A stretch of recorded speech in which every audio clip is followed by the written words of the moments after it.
Bonsoir, mesdames et messieurs, chers collègues. Monsieur le ministre, merci d'être avec nous pour cette audition que nous allons faire conjointement avec la Commission des Affaires étrangères. Et je suis heureuse que nous ayons ces auditions conjointes qui nous permettent de vous interroger plus largement. Alors, je vais commencer mes quelques questions par un propos liminaire, bien sûr, en vous disant, Monsieur le ministre, qu'en tant que président de la Commission des Affaires européennes, d'une commission qui avait voté à l'unanimité le soutien à la proposition budgétaire de la Commission et du Parlement européen, je suis un petit peu troublée au lendemain de ce Conseil des 7 et 8 février, dont on voit bien quand même qu'il a pris un certain nombre de décisions. Vous en avez pu parler tout à l'heure en répondant aux questions au gouvernement, mais aussi, nous avons bien vu la réaction des 4 principaux groupes du Parlement européen et leur réaction extrêmement négative. Or, aujourd'hui, le Parlement européen est en codécision sur un grand nombre de choses. Et le fait que Alain Lamassoure, président de la Commission économique du Parlement européen, soit là, ça va nous faire un débat encore plus ouvert, ce dont je vous remercie les uns et les autres. Alors, c'est vrai que c'est toujours pareil. Quand on a un sommet comme celui-là, où il est attendu des résultats, il y a eu des résultats. Après, on va pouvoir en parler. Nous sommes toujours très partagés sur le point de vue que nous pourrons avoir. Les uns peuvent dire, écoutez, tout compte fait, on a sauvé la politique agricole commune, même si son budget est un peu amputé. D'autres vont dire, c'est un budget sans ambition et c'est celui qui va nous mettre l'austérité à tous les plats et jusqu'en 2020, ce qui est quand même un petit peu difficile. Le Conseil européen de juin avait fait un certain nombre de propositions. Où en sont-elles aujourd'hui? C'est-à-dire, est-ce que ce Conseil de février a préservé tout ce qui avait été proposé par la France, alliée de l'Italie et de l'Espagne à ce moment-là, si je puis dire, et en particulier autour du MES et du pacte de croissance et de l'emploi, est-ce que nous sommes toujours maintenus ou est-ce qu'il y a plutôt du recul? Un accord qui porte sur 960 milliards en crédit d'engagement et 908 milliards en crédit de paiement. Pour les uns, c'est l'Union qui a cédé aux exigences britanniques alliées en l'espèce aux positions allemandes.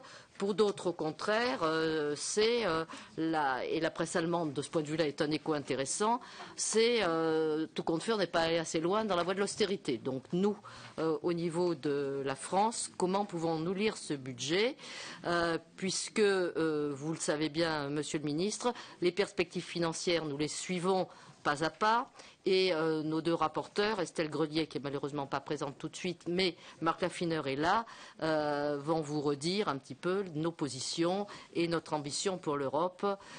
Comment peut-on faire une Europe solidaire avec un budget comme celui-là?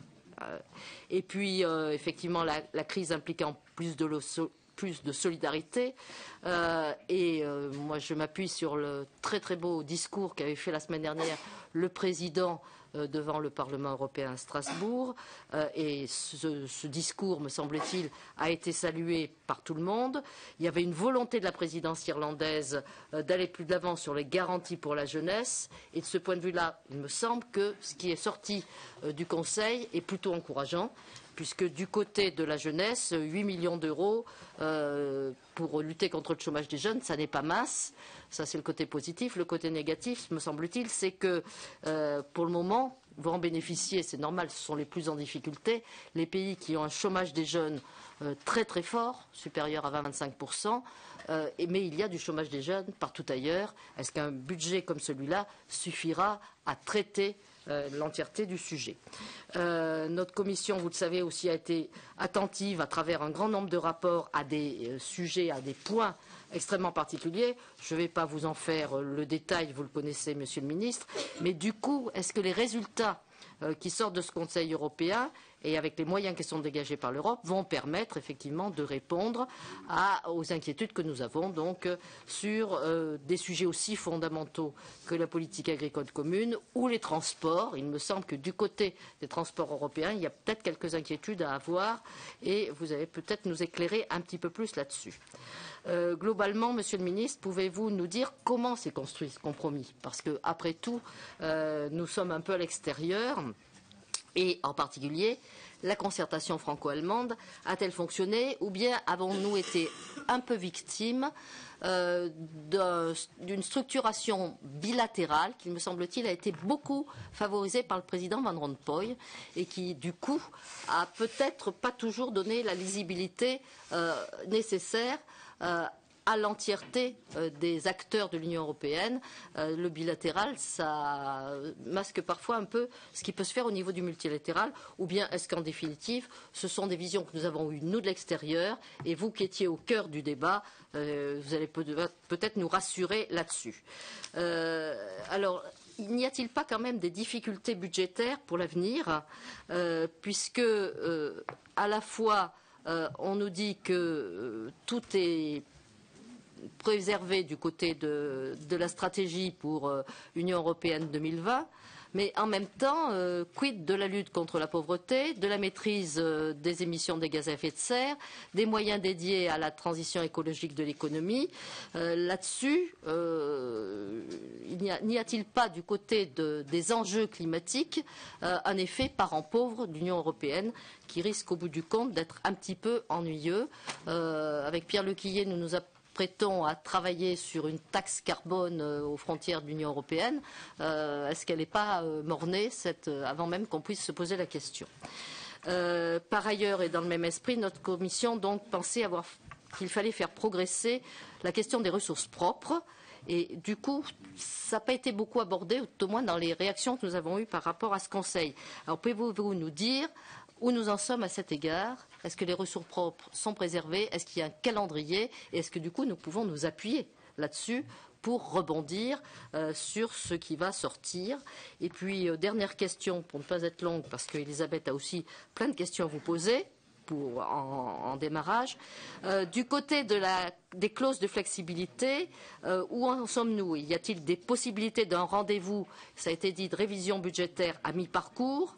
Et ça nous semble particulièrement important, ce rendez-vous à mi-parcours, surtout après qu'il y ait eu les élections européennes, et on sait bien que ces élections vont donner lieu à un débat politique qui, lui, va effectivement donner peut-être d'autres pistes ou d'autres informations. Donc voilà où en sommes-nous des discussions sur le projet de cadre financier avec le Parlement européen, qui a donc, je le rappelle, manifesté un désaccord profond par rapport à ce qui s'est posé et qui, je le rappelle aussi, est en grande partie en codécision. Donc, Monsieur le Ministre, vous voyez que nous sommes inquiets, mais j'espère que vous pourrez nous rassurer. Et bien entendu, nous sommes tout à fait dans une volonté d'être constructifs sur cette question et ce passage un petit peu compliqué que nous avons aujourd'hui à gérer pour à la fois le travail européen, mais aussi les retombées nationales qu'a ce travail européen. Voilà, je vous remercie. Et Elisabeth va, je pense. Alors, moi, je voudrais remercier Bernard Cazeneuve de venir commenter devant nous les résultats du dernier Conseil européen. C'est évidemment toujours très difficile de trouver un compromis à 27 sur un budget pour 7 ans. Je rappelle quand même qu'il y avait eu un échec la dernière fois au dernier Conseil européen et que, évidemment, jamais on arrive dans ces négociations à faire prévaloir l'ensemble des positions. Je note quand même, mais vous avez, Monsieur le Ministre, commencé à répondre aux questions d'actualité. Là, on va aller un peu plus au fond des choses et j'espère de façon moins polémique. Vous avez commencé à donner des indications sur l'évolution de la position de départ de la France. Je n'y reviens pas. Vous repréciserez ça certainement. Alors, moi, j'ai le sentiment quand même, je vous le livre comme ça, globalement, que nos intérêts nationaux ont été largement préservés, puisque même si les crédits de la PAC diminuent, notre retour à nous est maintenu, que par ailleurs, s'agissant des dépenses de la cohésion, la France a stabilisé là aussi le niveau de ses retours. Donc moi je pense que là-dessus, mais vous nous le confirmerez, il n'y a pas de... C'est un résultat tout à fait positif et même qui n'allait pas de soi naturellement au départ. Alors après, c'est vrai qu'on peut maintenant les crédits pour renforcer l'Europe.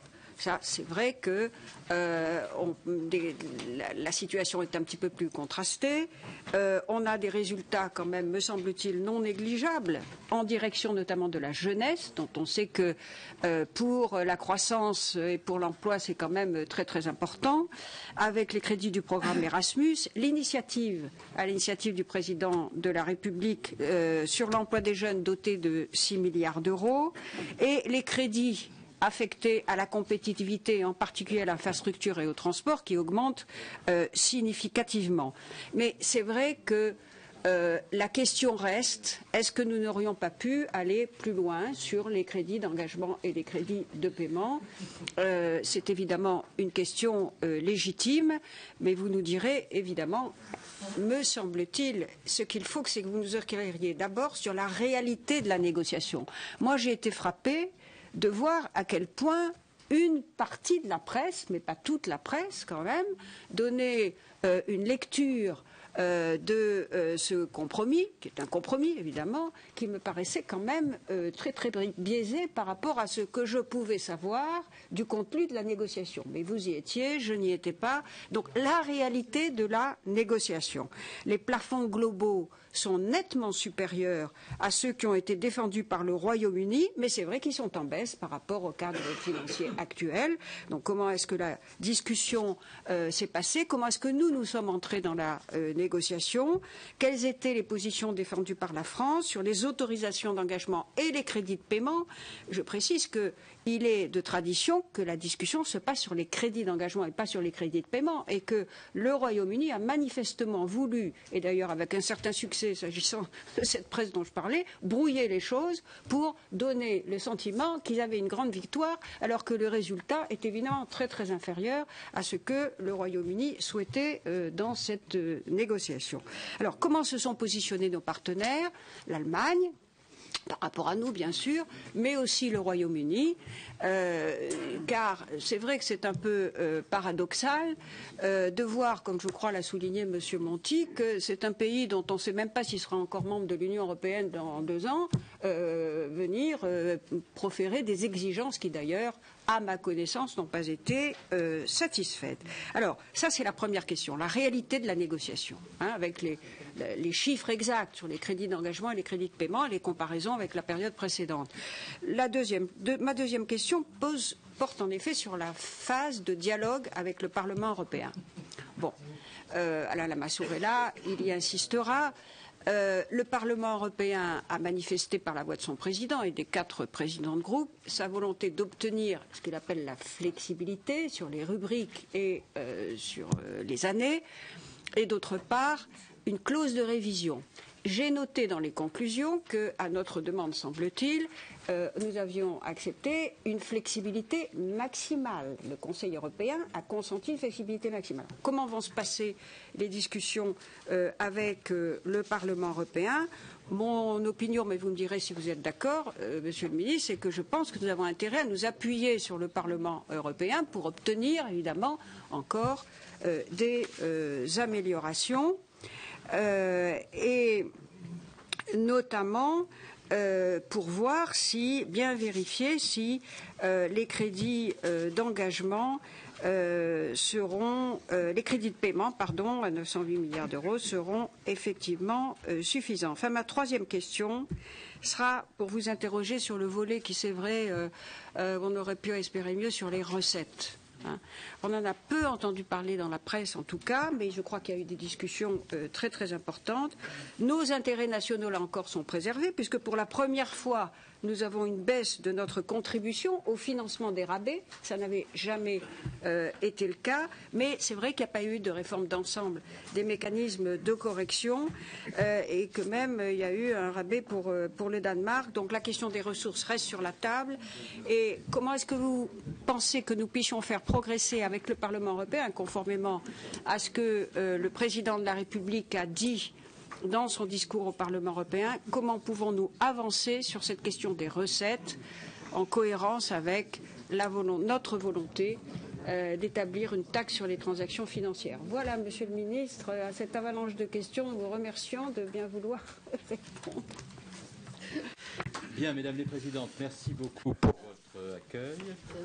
Voilà, merci infiniment pour votre accueil. Mesdames, Messieurs les députés, merci pour votre présence. Je souhaite profiter de cette séance devant la Commission des Affaires étrangères et la Commission des Affaires européennes, dès lors que nous sommes sortis du tumulte de l'hémicycle, pour essayer d'apporter des réponses les plus précises, les plus rigoureuses possibles à toutes celles et tous ceux d'entre vous qui s'interrogent sur les conditions dans lesquelles cette négociation s'est passée et sur les résultats qu'on a obtenus. Lorsqu'on conduit une négociation sur le budget de l'Union européenne, deux questions se posent. La première question, c'est est-ce que l'Europe se renforcer de la discussion? Est-ce que son budget permet de mener de bonnes politiques européennes? Et la deuxième question, c'est est-ce que les intérêts de notre pays dans l'Europe ont été préservés? Parce que si nous avions un excellent budget de l'Union européenne dont le prix à payer serait le sacrifice de tous les intérêts français, y compris les députés les plus européens de ces deux commissions seraient légitimes à m'interroger sur les raisons pour lesquelles on a procédé ainsi. Et avant que de répondre à ces deux questions, l'Europe et la France, je voudrais spontanément, par souci de vous exprimer ce qu'est notre position à l'égard de la négociation, répondre à quelques questions que j'ai vues émerger à plusieurs reprises sur tous les bancs de l'Assemblée. Est-ce que nous sommes satisfaits du budget qui a été arrêté par le Conseil européen à l'occasion de sa dernière session? Est-ce qu'il correspondait au budget dont nous rêvions? La réponse est non. Nous n'étions pas arrivés autour de la table de négociation avec une ambition en termes de volume de crédit d'engagement et une ambition de volume de crédit de paiement qui est celle qui correspond au compromis qui a été élaboré. Cela ne nous distingue pas des autres pays de l'Union européenne, puisque ceux qui étaient entrés dans la salle avec une volonté de faire des coupes partout ne sont pas non plus sortis avec le résultat qu'ils escomptaient. Parce qu'une négociation européenne, c'est toujours un compromis où chacun fait un pas. Mais nous étions rentrés avec la volonté de voir la dernière proposition d'Herman Van Rompuy, qui était à 973 milliards d'euros, maintenue en l'état, et nous souhaitions qu'il y ait un niveau de crédit d'engagement qui correspondait au niveau de crédit un niveau de crédit de paiement supérieur qui correspondait au niveau de crédit d'engagement moins 5%, tenant compte du déficit du budget de l'Union européenne qui est de 16 milliards. Est-ce que le compromis qui a été trouvé est mauvais? Non, il est bon parce que c'est le moins mauvais des compromis possibles dans un contexte européen le plus difficile qu'on ait jamais eu à affronter pour deux raisons. D'abord parce qu'autour de la table du Conseil européen, les conservateurs européens sont majoritaires, qu'ils sont arrivés tous avec la volonté de coupe dans le budget de l'Union européenne et de chèques pour eux-mêmes, et que ce Conseil européen s'est passé aussi dans un contexte où depuis de nombreux mois, voire même de nombreuses années, les équilibres du budget de l'Union européenne n'avaient cessé de se dégrader. Est-ce que nous avons pu, dans ce contexte-là, sauver les intérêts français? Oui, et je donnerai les chiffres tout à l'heure. Sur la plupart des politiques sur lesquelles nous avions des objectifs à atteindre, nous avons atteint tous les objectifs que nous étions fixés à nous-mêmes, et je le préciserai. D'abord, pour ce qui concerne l'Europe, le budget européen, les chiffres, les acteurs de la négociation, la manière dont la négociation s'est nouée. Pour ce qui concerne les chiffres, et puis je me réjouis de la présence d'Alain Lamassoure, que je veux saluer, il est président de la commission budget, il connaît ces sujets par cœur, donc si je dis des choses fausses, il pourra les corriger, ça permettra d'avoir un débat en toute transparence et absolument dépassionné. Le précédent cadre budgétaire adopté donnait les chiffres suivants. 986 milliards d'euros en crédit d'engagement, 942 milliards d'euros en crédit de paiement. Nous sortons de la négociation avec 960 milliards d'euros en crédit d'engagement et 908,4 milliards d'euros en crédit de paiement. Aucune négociation budgétaire européenne, je parle sous votre contrôle, Alain, ne s'est faite en crédit de paiement, jamais. Ça se fait toujours en crédit d'engagement, et on déflate de 5% le volume des crédits d'engagement pour mettre au bas de la copie le niveau des crédits de paiement, parce que ce n'est pas un enjeu. Donc la question qu'il faut se poser, c'est de savoir pourquoi la négociation en crédit de paiement, cette fois-ci, est subitement devenue un enjeu. Donc je rappelle les chiffres, bien qu'on les ait en tête. Dernier cadre budgétaire, 986 en crédit d'engagement, 942 en crédit de paiement. Cadre budgétaire négocié au terme du Conseil, 960 en crédit d'engagement, 908,4 en crédit de paiement. Si on déflate les 960 de 5%, on aurait dû être à 912. On est à 908,4, ça se joue à quelques milliards. Lorsque l'on regarde maintenant, et c'est très important d'avoir ça à l'esprit parce que ça explique une partie du contexte de la négociation, ce qui a été effectivement dépensé à l'occasion du cadre budgétaire qui s'achève, c'est-à-dire entre 2007 et 2013, alors qu'il y avait eu 986 d'engagement, 942 de paiement, nous avons un effectif réalisé de 850 milliards. 855, Monsieur le Président de la Commission du budget, exactement. 876. Bon, en tous les cas, peu importe, ça ne change pas le raisonnement. Que ce soit 855 ou 876, ça ne change pas le raisonnement. Ça veut dire qu'entre le niveau de crédit de paiement et le niveau de crédit d'engagement voté par le dernier Conseil européen, enfin le Conseil européen de 2005, et ce qui a été effectivement dépensé, il y a un gap d'à peu près 100 milliards d'euros. Pourquoi y a-t-il ce gap de 100 milliards d'euros? C'est très important. Il y a ce gap de 100 milliards d'euros parce que les États membres ont, au cours des dernières années, oublié d'allouer les crédits de paiement nécessaires au financement des politiques de l'Union, et ils l'ont fait délibérément. Et quand ils les allouaient et qu'ils n'étaient pas dépensés, en l'absence de flexibilité du budget de l'Union européenne, ils reprenaient les crédits de paiement affectés au budget non dépensé pour leur propre budget. Si bien que Martin Schulz est venu devant le Conseil expliquer que nous commencions la nouvelle négociation budgétaire avec 16 milliards de déficit dans le budget de l'Union européenne. J'évoquais tout à l'heure, en réponse à Pierre Lécuyer, une lettre rédigée par la France, l'Allemagne, enfin le président français, la chancelière allemande, le Premier ministre britannique et le Premier ministre de Finlande, concernant les modalités de gestion budgétaire de l'Union, qui explique une grande partie de ce décalage et de la difficulté budgétaire extrême à laquelle on est confronté, du décalage de 100 milliards d'euros entre ce qui a été voté et ce qui a été dépensé. Je vous lis cette lettre, elle est éloquente. Le prochain cadre financier pluriannuel s'inscrira dans un contexte d'effort exceptionnel d'assainissement des finances publiques de la part des États membres. Ces efforts visent à ramener le déficit et la dette publique à un niveau soutenable dans le respect d'un cadre de surveillance budgétaire et macroéconomique renforcé. La dépense publique européenne ne peut s'exonérer des efforts considérables des États membres visant à maîtriser leurs dépenses publiques. Aussi, les efforts entrepris en 2011 pour maîtriser la croissance de la dépense européenne doivent-ils être renforcés progressivement, s'agissant des dernières années de l'actuel cadre pluriannuel, et les crédits de paiement ne devraient pas augmenter davantage que l'inflation au cours de la période couverte par le prochain cadre financier pluriannuel. Une règle budgétaire devrait être définie en ce qui concerne le niveau global des dépenses engagées par l'Union sur la période couverte par le prochain cadre financier pluriannuel, de telle manière que le niveau des crédits d'engagement soit fixé à un niveau compatible avec la stabilisation nécessaire des contributions budgétaires des États.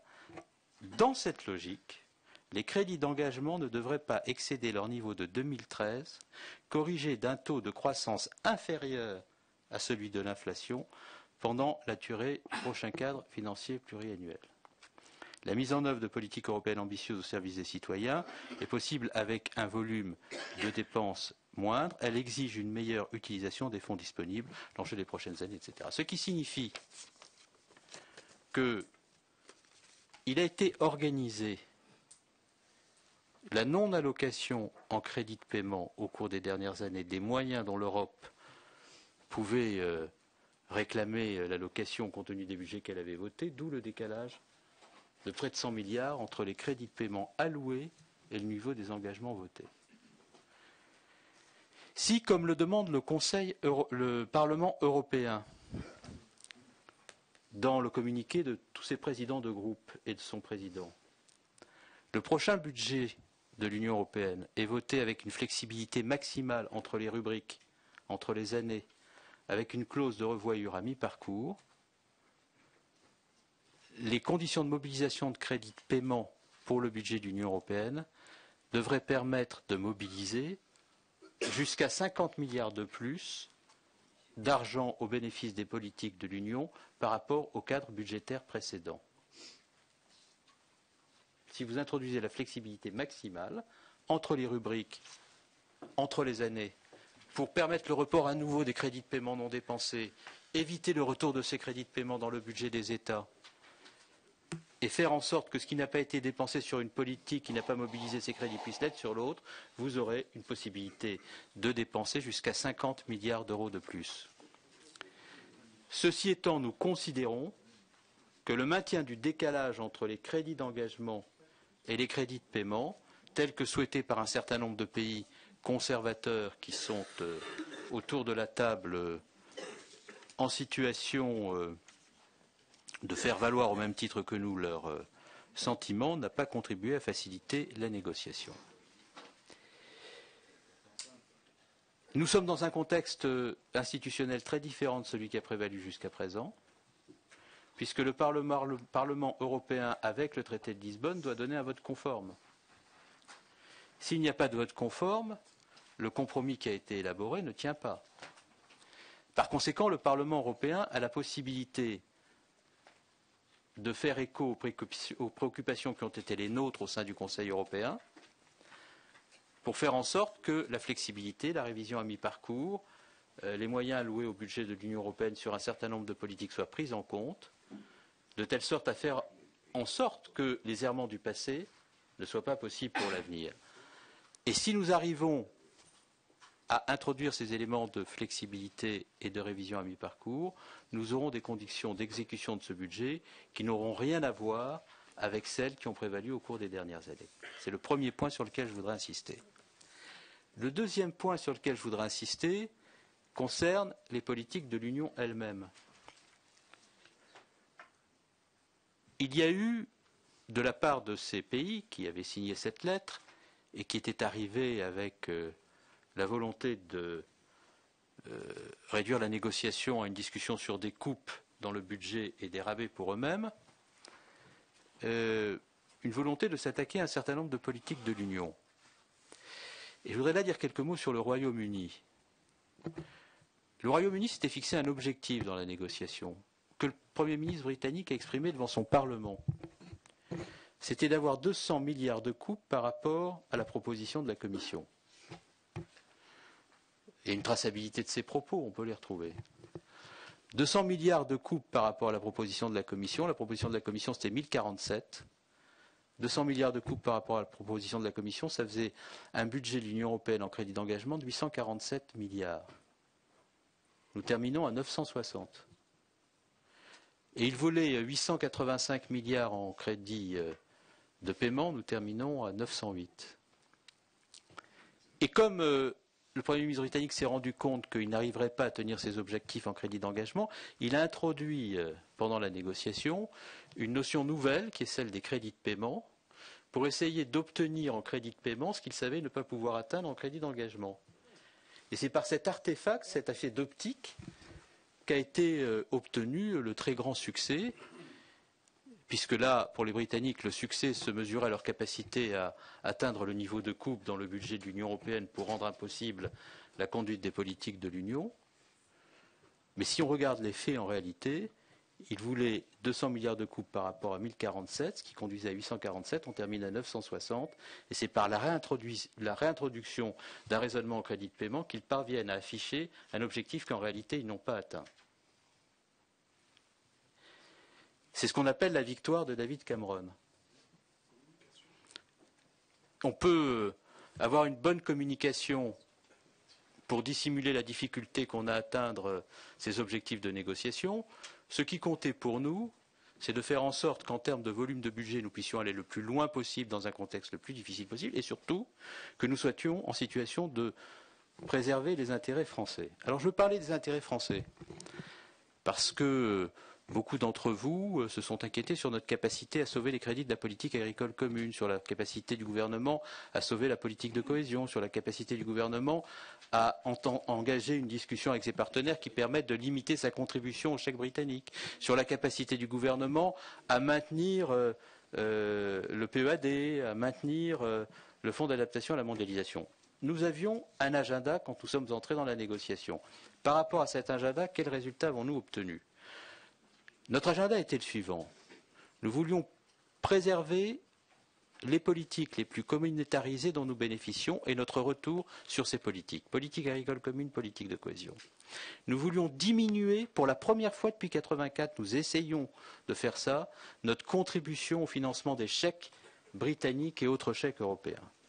Nous voulions sauver les instruments de solidarité qui étaient menacés.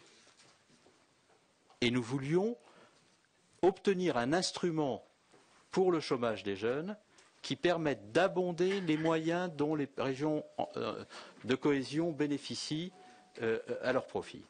Qu'avons-nous obtenu?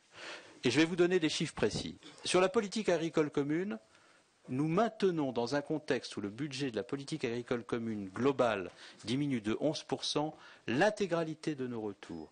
L'intégralité de nos retours. Le budget de la politique agricole commune était pour la période 2013 de 56,9, et je parle en euros constants, pas en euros courants. Nous sommes à 56,4 à la fin de la négociation, dans un contexte où le budget de la politique agricole commune diminue de 11%, avec une augmentation des fonds alloués au second pilier.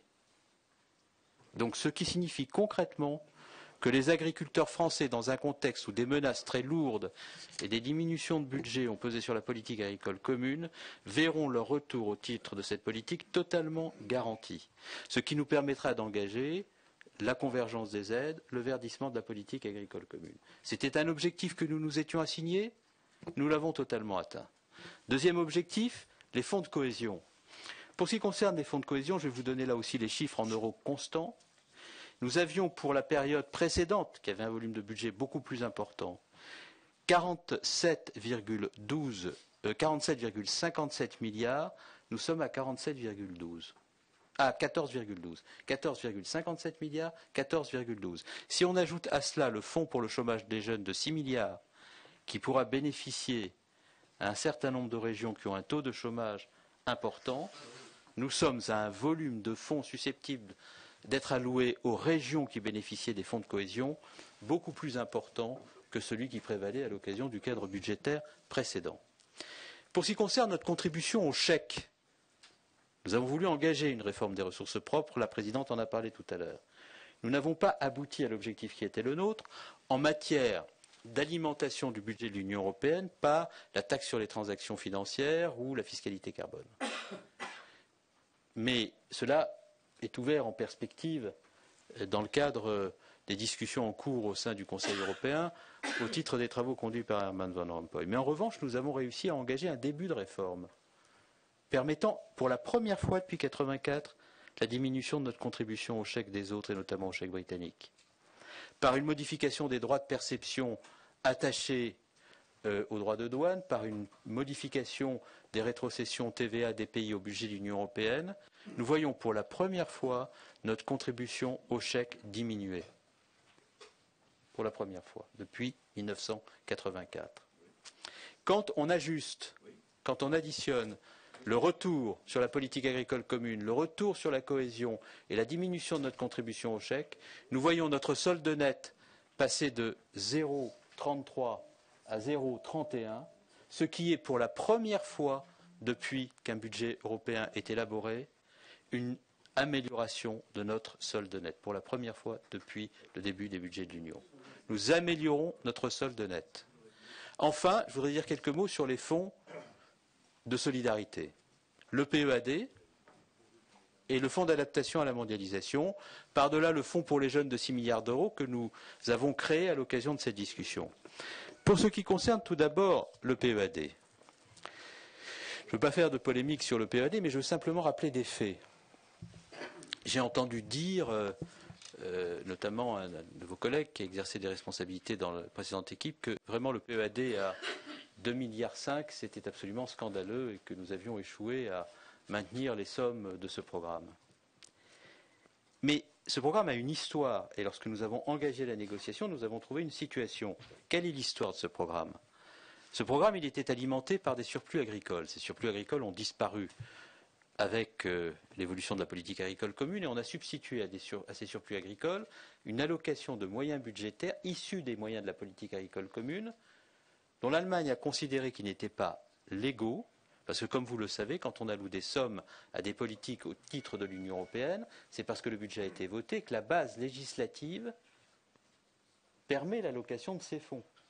Et non seulement des sommes, mais il y a une base législative adoptée par le Parlement et par le Conseil qui définit les critères à partir duquel on alloue ces sommes. Donc l'Allemagne a attaqué devant la Cour de justice de l'Union européenne le PEAD sous prétexte qu'il n'avait pas de base légale. Elle a gagné devant la Cour de justice de l'Union européenne. Elle s'est retournée vers la France en disant à la France, qu'est-ce qu'on fait? Et la France a conclu un accord avec l'Allemagne. Et cet accord avec l'Allemagne, il a été conclu à l'occasion du Conseil européen de décembre 2011. Et je vais vous lire le contenu de cet accord. Voilà ce qui est dit. Compte tenu du débat au sein du Conseil, la France et l'Allemagne jugent que les conditions ne sont pas réunies pour la présentation par la Commission et l'adoption par le Conseil d'une proposition relative à un nouveau programme pour l'après 2013. C'est la raison pour laquelle les deux pays ne pourront pas accepter les propositions de nature juridique et financière que la Commission pourrait formuler à l'avenir concernant un tel programme. Voilà l'accord que nous avons conclu avec les Allemands. C'est-à-dire qu'en contrepartie de la prorogation du PEAD pour 1 an, jusqu'en 2013, nous avons acté avec eux, dans le cadre d'un accord qui fait l'objet d'un compte-rendu que je vais verser à votre commission, à vos commissions, que ce programme disparaîtrait. Donc quand nous avons engagé la discussion pour la réintroduction de ce programme dans le budget de l'Union, nous l'avons fait à partir d'un programme qui avait disparu. Nous avons voulu que ce programme soit adossé à une nouvelle base légale, donc on n'a dit pas la PAC mais le FSE. Il a fallu doter ce programme. Nous avons proposé qu'il soit doté à hauteur de ce qui était prévu précédemment, mais les pays avec lesquels on avait conclu cet accord nous ont dit vous êtes gentils, mais enfin vous avez engagé votre parole, vous avez conclu un accord, vous nous demandez le contraire. Oui, on vous demande le contraire. Donc on a commencé à 2,5. Le président Van Rompuy a proposé 2,1.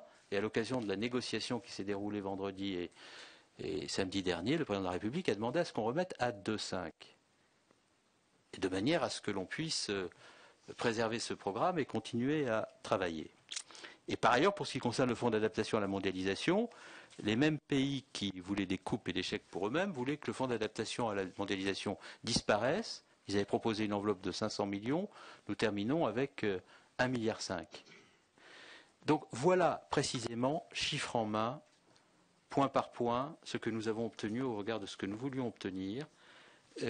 Voilà, point par point, les conditions dans lesquelles les uns et les autres se sont positionnés, réintroduisant parfois des artefacts ou des effets d'optique dans la négociation pour s'en sortir à bon compte. Moi, je ne crois qu'à la réalité des chiffres tels qu'ils sont dans les budgets.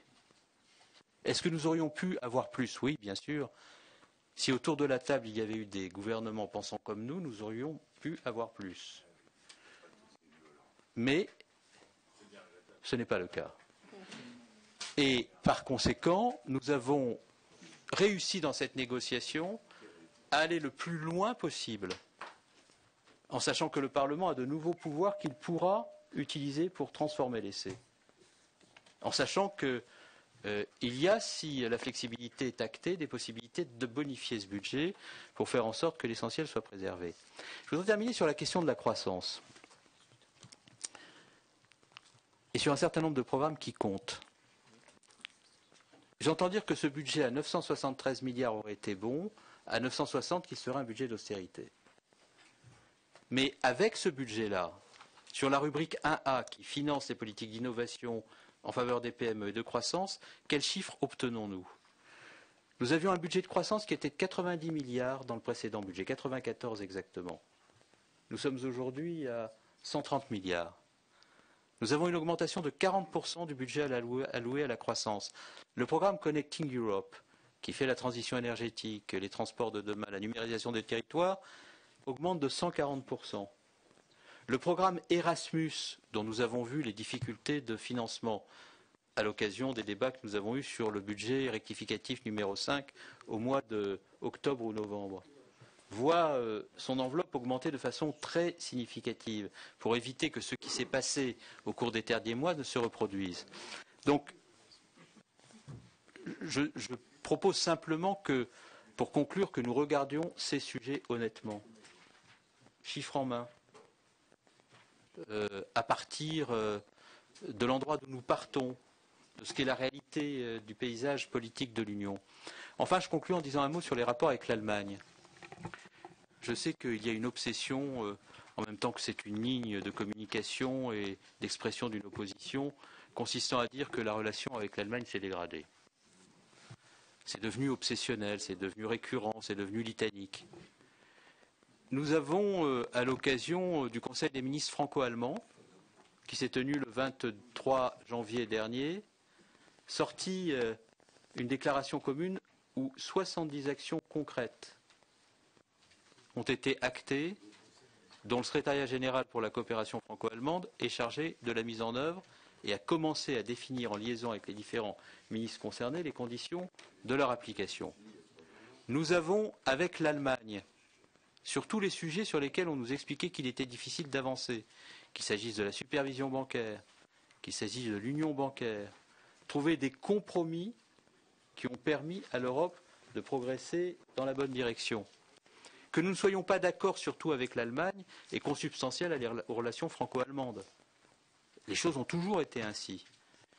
Que nous éprouvions, nous, le besoin d'exprimer face aux Allemands ce que nous pensons, dans le respect de ce que pensent les Allemands, pour adosser nos compromis à une certaine franchise, est plutôt mieux que de devancer systématiquement les désirs des autres, sans se préoccuper de savoir à quel moment nous exprimerons les nôtres de désirs. Non, la relation franco-allemande, elle est plus forte lorsque chacun parle de l'endroit d'où il doit parler, en exprimant ce qu'il a exprimé.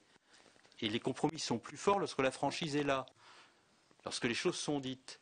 Et sur tous les sujets sur lesquels l'Europe a été confrontée à des défis, nous avons réussi à trouver ces compromis, y compris sur le budget européen, parce que la préoccupation européenne de la France et de l'Allemagne, malgré les divergences qui peuvent exister, reste au cœur de l'Europe comme un moteur qui fonctionne et qui continuera à fonctionner en dépit des commentaires qu'on peut entendre ici ou là.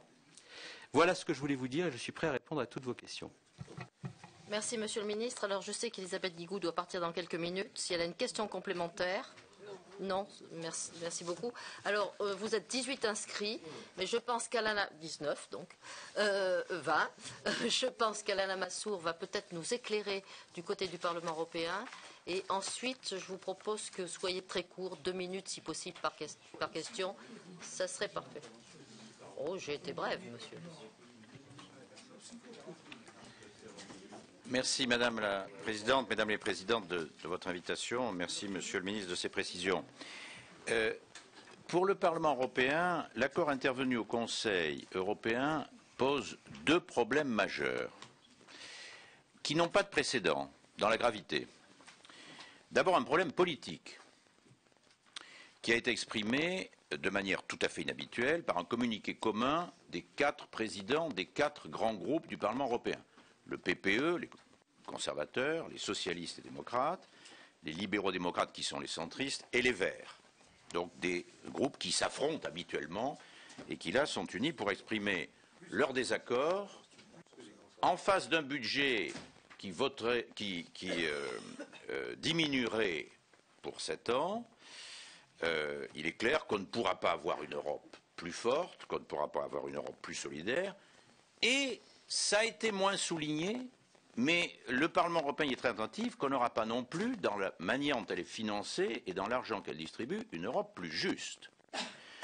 Parce que le système actuel de financement par des contributions nationales est entièrement maintenu, il est aggravé. Certains pays qui n'en bénéficiaient pas ont obtenu une sorte de bouclier fiscal.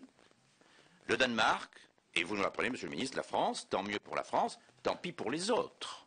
Tant pis pour les pauvres, qui du coup, les pays pauvres, paieront davantage. Et du côté des dépenses, Monsieur le ministre, vous nous dites, et évidemment chacun ici ne peut que s'en réjouir en tant que Français, que tant sur la politique agricole commune que sur les fonds de cohésion, la France conserverait les montants dont elle a bénéficié dans la période précédente, mais compte tenu du fait qu'on perd plusieurs dizaines de milliards sur ces deux rubriques, quelqu'un va perdre. Et donc, si ce n'est pas un des pays les plus riches, ça sera plutôt des pays plus pauvres. J'ajoute que nous nous trouvons en face d'un véritable problème politique et d'une certaine manière d'un problème de conscience.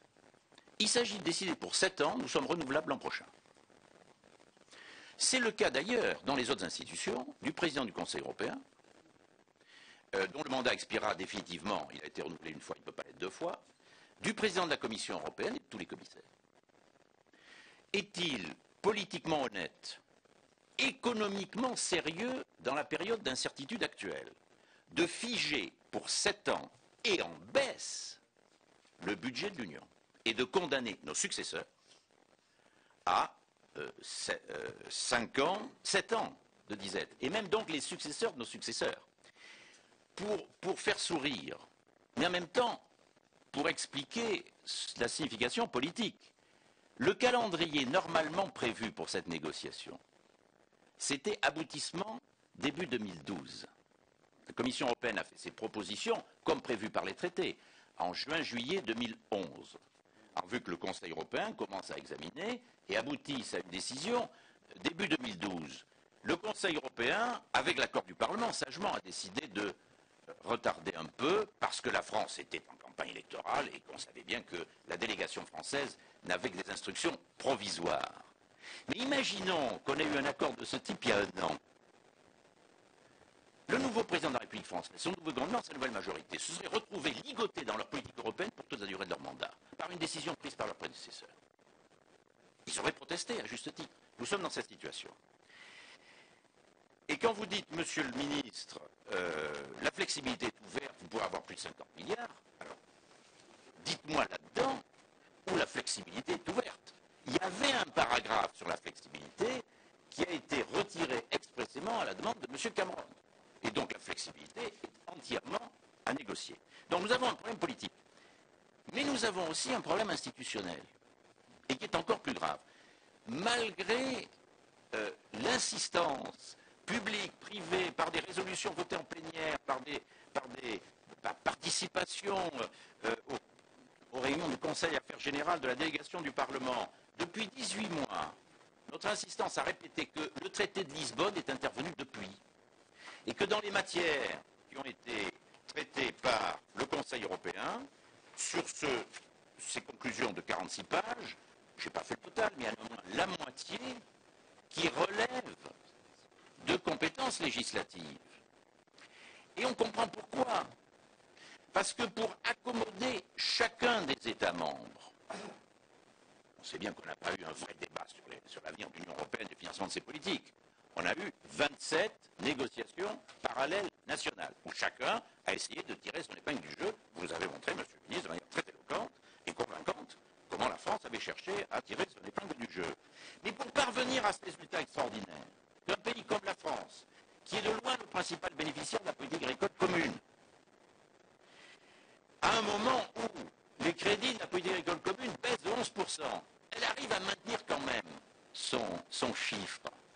Ça suppose un arrangement des critères qui garantit qu'il va y avoir des tuyaux qui vont vers la France. Ça, c'est du législatif. Ça, c'est du législatif. Et ça va se traduire dans les lois européennes qu'on appelle les règlements. Il y en a 70 qui sont déjà en cours de pré-négociation, de négociation entre les ministres compétents, ministres de l'Agriculture et les négociateurs compétents sur l'agriculture. Ce n'est pas la commission des budgets juridiques, c'est naturellement la commission de l'agriculture. Et là, autant le Parlement peut comprendre, et c'est légitime, et c'est prévu par les traités, ça doit fonctionner comme ça, que sur les grands plafonds budgétaires, le Conseil européen ait un rôle éminent à jouer. hauteur sur la fixation des chiffres, autant sur le contenu des politiques, la répartition de ces chiffres entre les diverses politiques, et donc du coup entre les divers États. Il n'y a aucune raison pour que le Parlement européen abdique son pouvoir. Et là, nous tombons sur un problème dont il faut que vous soyez bien conscient, parce que nous sommes sensibles naturellement, Monsieur le Ministre, aux appels du pied et de la voix que le gouvernement français lance auprès du Parlement européen en disant il y a beaucoup de choses sur lesquelles nous sommes d'accord et vous devriez pouvoir, vous avez utilisé une comparaison sportive auquel le Béarnais que je suis est sensible, qui est le rugby. On a marqué l'essai, il faut que vous transformiez. Il y a des essais, alors encore faut-il que l'essai soit marqué, mais ça je le laisse au débat politique national. Mais il y a des choses qu'on peut faire, il y a des choses qu'on ne peut pas faire. Le droit de veto pour défendre les intérêts de la France, ce n'est pas le Parlement qui en dispose.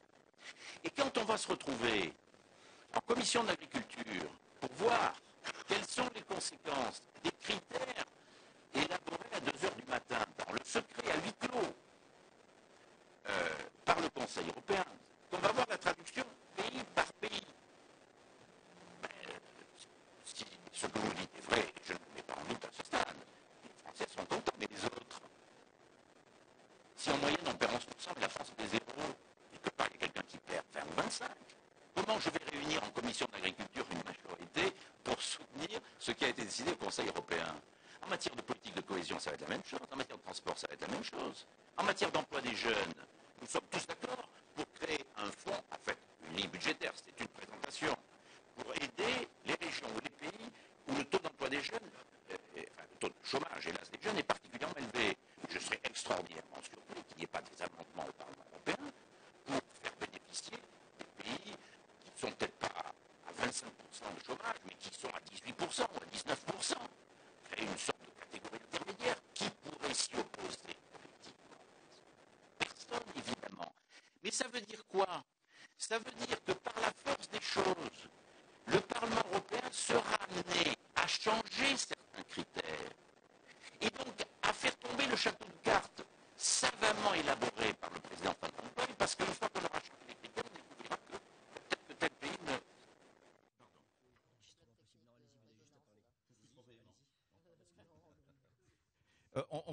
On va se rendre compte qu'une fois qu'on a changé les critères, les pays qui espéraient avoir un certain montant ne l'auront plus et qu'inversement d'autres l'auront.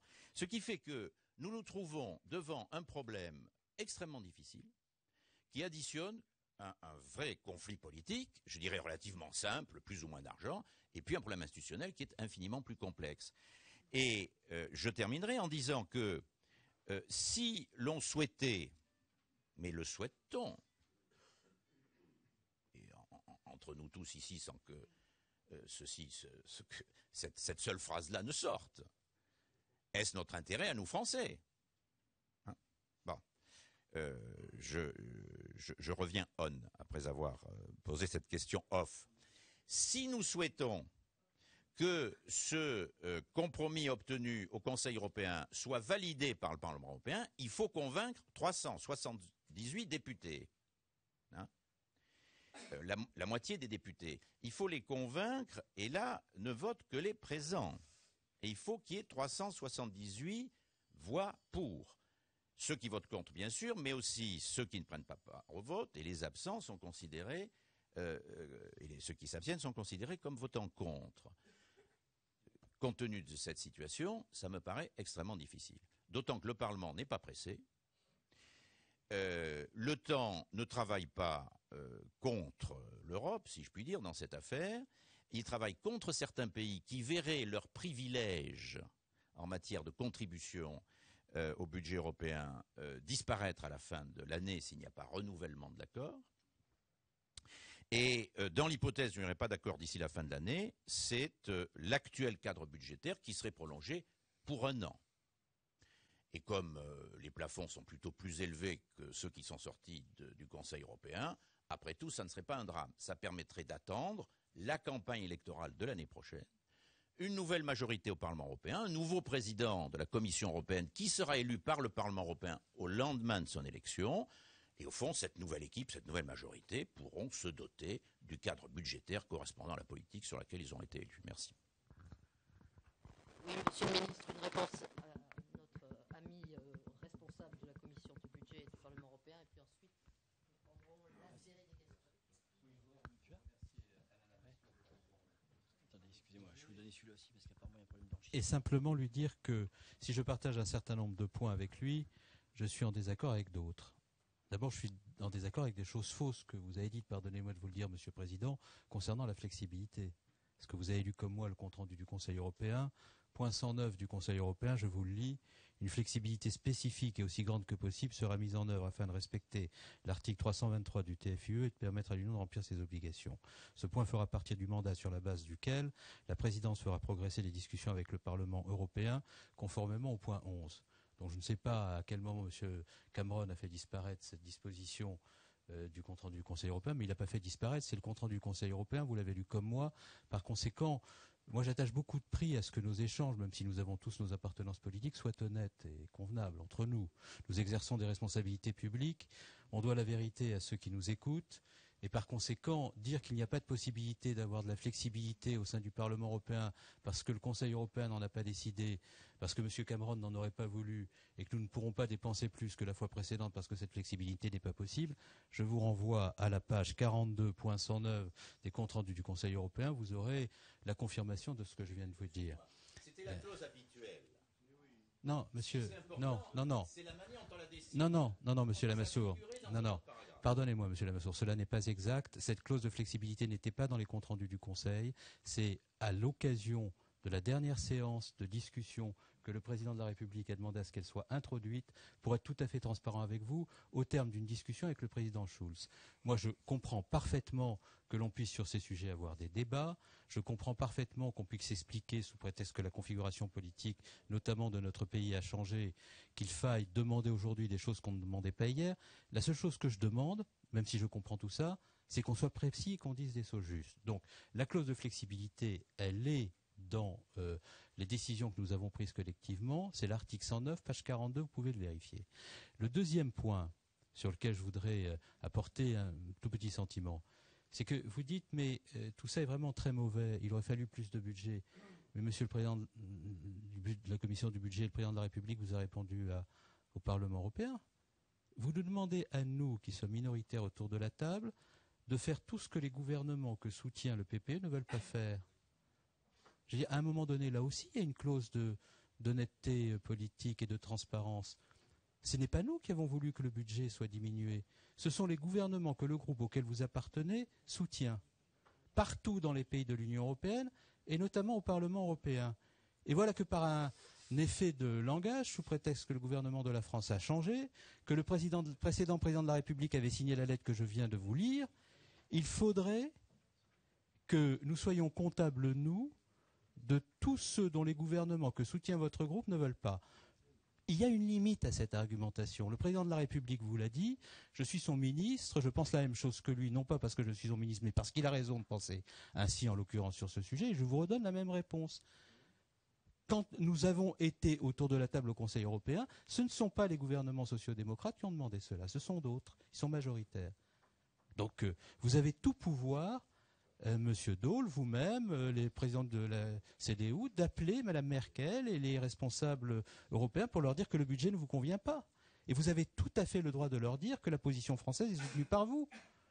Nous sommes désireux de rassembler le plus grand nombre possible de parlementaires et de sensibilités autour de la position qui est la nôtre. Mais on ne peut pas présenter les choses comme vous l'avez fait. Enfin, dernier point. Je vous rappelle, Monsieur le Président, que au mois de novembre 2011, il y a eu un Conseil européen. Au mois de novembre 2011, qu'est-ce qu'a décidé ce Conseil européen? Et à ce moment-là, on n'a pas entendu grand-chose. De couper drastiquement les crédits de paiement nécessaires au financement des politiques de l'Union. Si on s'est retrouvé au moment du BR5, vous êtes président du budget, vous le savez, dans l'obligation de sortir 9 milliards d'euros pour financer Erasmus et autres politiques de cohésion, c'est parce que les crédits de paiement avaient été rabotés considérablement. Et si l'on propose par la flexibilité de faire en sorte que cela ne soit plus le cas, c'est parce qu'on veut que le budget de l'Union européenne soit mobilisé, que ces crédits de paiement soient mobilisés. Et on a bien l'intention, Monsieur le Président, de vous y aider. Parce que lorsqu'il s'agit de l'Europe, de ses politiques, on peut à un moment donné considérer que les clivages traditionnels s'effacent au bénéfice de l'Europe et de son intérêt général. C'est en tous les cas ce que le gouvernement français essaiera de faire.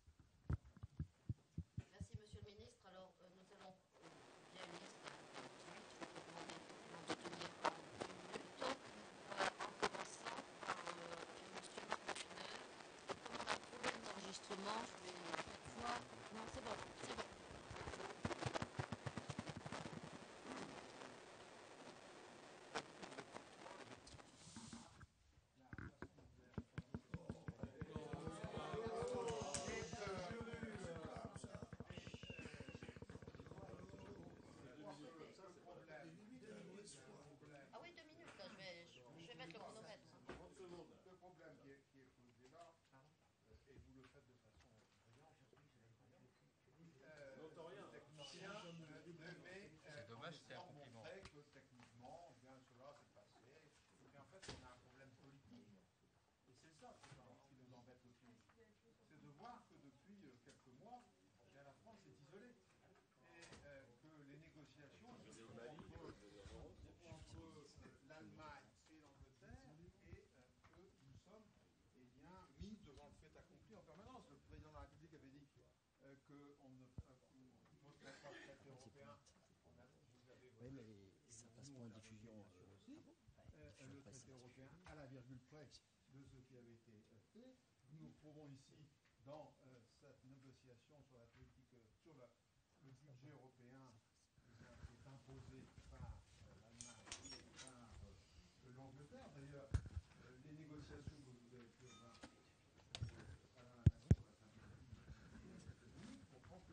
le Parlement européen ne pourra pas cautionner, excusez-moi, bien, ne pourra pas cautionner ce que vous avez pensé négocier. Donc voilà, je crois que c'est ça la vérité, c'est ça qui est le plus important. C'est pas tellement le budget, c'est la façon dont ça s'est passé pour la France.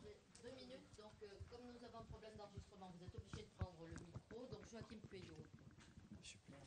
Et 2 minutes pareil, merci de vous y tenir, parce que Monsieur le ministre... Moi, je ne veux pas faire une déclaration. Moi, je voudrais remercier le ministre de nous avoir expliqué les conditions dans lesquelles le cadre financier pluriannuel a été adopté. Je pense qu'on ne peut pas être manichéen, on ne peut pas dire c'est la victoire de tel pays par rapport à un tel autre. On sait très bien que le cadre financier pluriannuel fait toujours l'objet de compromis depuis très longtemps. Simplement, vous avez parlé de croissance, de solidarité. Vous avez expliqué effectivement les grandes enveloppes qui sont maintenues. Je pense à Erasmus, je pense au plan d'aide également aux plus démunis. Moi, je voudrais vous poser une question concernant la politique en faveur de la cohésion, puisque vous avez indiqué que l'enveloppe a été renforcée, ce qui permettra de financer dans des régions des projets, des régions de transition. Est-ce que vous pouvez nous dire le nombre de régions qui peuvent être éligibles en France? Il me semble une dizaine. Et est-ce que les critères, c'est important les critères, vont évoluer. Puis j'aurais une deuxième question sur le programme Erasmus qui a évolué également, parce qu'on va l'élargir notamment aux jeunes qui suivent des filières technologiques et professionnelles. Est-ce que Erasmus pour tous pourra également être mis en œuvre dans les bonnes conditions? Oui, merci. Je vais peut-être annoncer les suivants, sauf s'ils ont décidé de partir. Donc, il y aurait Pierre Lemouche, puis ensuite Jean-Pierre Dufaux, puis Thierry Mariani, puis Jean-Paul Baquet. Bien. Vous êtes 19, pas de souci. Pierre, tu es le suivant. Pas de souci, tu es le suivant. Bon, je vais utiliser à peu près 20 secondes de mes 2 minutes pour dire que je dois d'abord partir pour la discussion de la loi bancaire, qui est également un rendez-vous important. Dire que nous sommes au moins 3 ici à avoir exercé ces fonctions avec M. Lamassoure, vous-même, Bernard Cazeneuve et moi, que je vous reconnais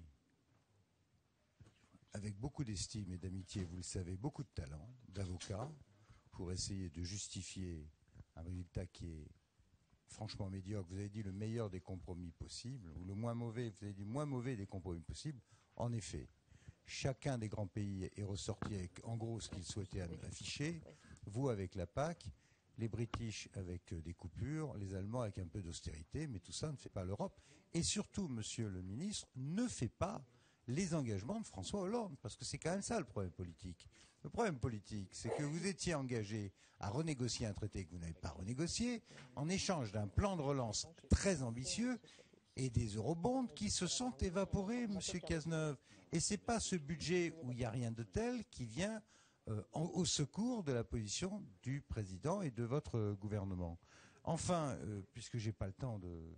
Je vous félicite pour la façon presque de magicien qui consiste à transformer quelque chose où il n'y a rien, qui est critiqué par tous les groupes du Parlement européen, unanimement vu comme une défaite et isolement de la France face au couple Merkel-Cameron, en une fabuleuse victoire où tout se passe bien et tout va très bien, Madame la Marquise.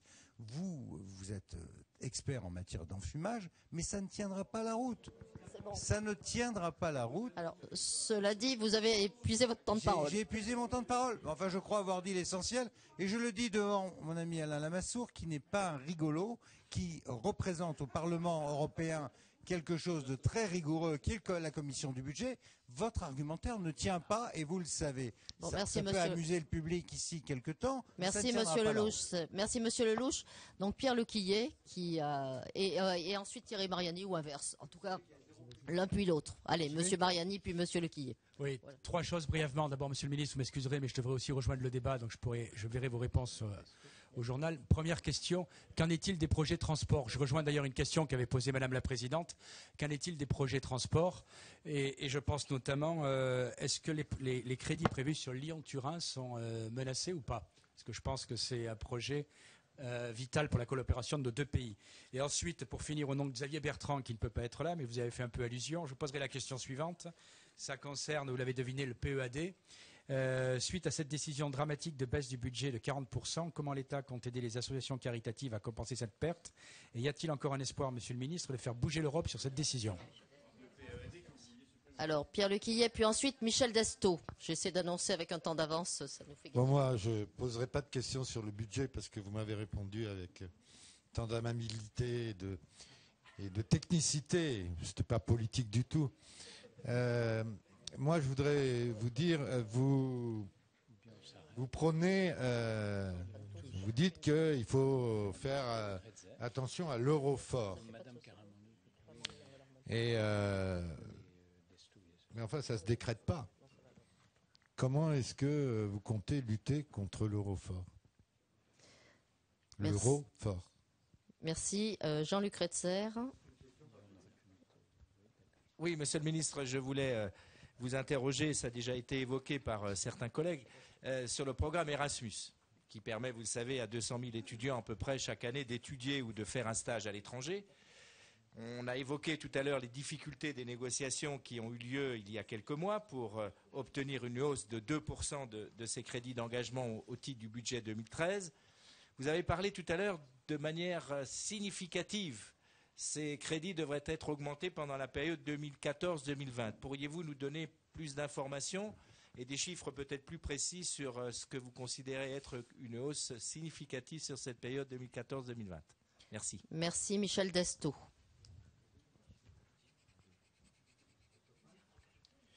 Bien, merci Madame la Présidente et surtout merci Monsieur le Ministre pour cet exposé extrêmement clair et précis.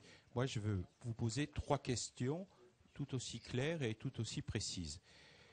D'abord sur les fonds européens en direction des collectivités territoriales, nous sommes évidemment très intéressés à savoir s'il y a menace de baisse ou pas. Qu'est-ce qu'on peut en penser suite à ce sommet européen dans le prolongement de la question de mon collègue Joachim Peillot. Deuxième question, un plus en matière d'innovation, comment on peut le décliner concrètement en étant nous-mêmes dynamiques au niveau des collectivités publiques françaises, la nationale et les locales, pour que ce soit un plus en matière de compétitivité et d'emploi. Troisième question, la même que celle de Thierry Mariani, concernant le budget des transports et notamment le Lyon-Turin, comment peut-on imaginer qu'on puisse le décliner dans les années qui viennent? Merci. Marietta Caramanli. Merci Madame la Présidente. Monsieur le Ministre, très concrètement aussi par rapport aux conclusions, donc moi je veux revenir sur le texte, donc au point 7, dont il est question un recours accru aux instruments financiers, y compris à des obligations liées à des projets, qui est prévu dans le cadre donc, de la mise en œuvre du prochain cadre financier pluriannuel. Est-ce que vous pouvez nous donner un petit peu les secteurs visés par de tels mécanismes et s'il y a un montant maximal? Donc c'est au point 7 des conclusions. Et puis vers la fin des conclusions, vous avez fait référence sur la flexibilité. Et on le voit effectivement au 101, mais aussi je voulais plus particulièrement sur le 106 qui concerne plutôt le fonds d'ajustement à la mondialisation. Ce fonds, effectivement, il est question que ce montant soit annuel de 150. Vous l'avez bien rappelé, il passe maintenant à 1,5 milliard à peu près. Avant, il était de 500 millions d'euros.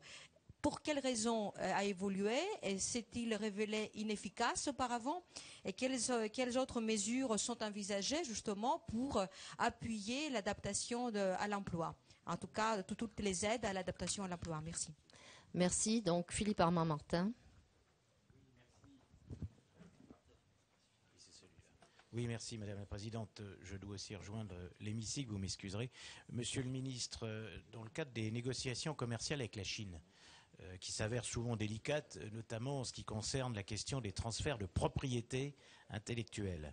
Au terme du Conseil européen des 7 et 8 février dernier, l'Union européenne a acté qu'elle s'engageait à ouvrir rapidement des négociations avec la Chine en vue d'un large accord en matière d'investissement.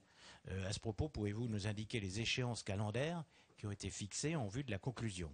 Et puis une deuxième question, il était convenu aussi au Conseil européen des 7 et 8 février que l'Union européenne mette au point le bon cadre d'action intérieure afin de soutenir la compétitivité, d'ouvrir les commerces, des services. Dans ce cadre, pouvez-vous nous indiquer quelles sont les initiatives de la France en la matière, et notamment si la France entend proposer des mesures d'harmonisation en matière fiscale et sociale entre les membres de l'Union européenne? Je vous remercie. Merci. Serge Janquin. Merci Madame la Présidente. Monsieur le Ministre, merci de votre exposé précis, convaincu, presque convaincant. Si je fais cette réserve, c'est parce que dans l'ordre du symbolique et donc du politique, j'ai encore quelques attentes. Votre démonstration sur les crédits, de leur engagement à leur consommation est très forte. Je crains qu'elle soit un peu technique par rapport à nos concitoyens. Chacun sait que l'euroscepticisme est galopant. On en voit de nombreuses manifestations et nous nous préparons à des élections européennes. Comment mieux faire aimer l'Europe dans ces conditions? C'est la question de l'aide alimentaire, c'est la question du programme Erasmus. Ça n'est pas au cœur du budget européen, mais c'est au cœur de sa symbolique. C'est aussi la question des transports et je pense en particulier au canal Seine-Nord. Merci de me répondre sur ces questions hautement politiques. Merci. Michel Piron. Merci Madame la Présidente. Oui, Monsieur le Ministre. Monsieur le Ministre, 3 questions. La première, je reviens sur la flexibilité maximale. Avez-vous dit que vous souhaitez voir s'instaurer, ainsi que la mobilisation des crédits? Pourriez-vous nous décrire plus précisément le paysage en la matière, c'est-à-dire quels pays soutiennent cette flexibilité maximale que vous appelez de vos vœux, quels pays freinent cette flexibilité maximale s'il en est? Sauf à tout ça, disons, pour lever l'hypothèse du miracle. Deuxième observation, votre exposé m'a semblé, pardonnez-moi, mais un peu déséquilibré entre une très longue partie liminaire pro-domo, je dis bien pro-domo, et heureusement quand même, dans la dernière partie, 1 ou 2 points, si vous voulez, parlant vraiment de l'Europe et non pas seulement de nos intérêts en Europe. Je pense à Erasmus.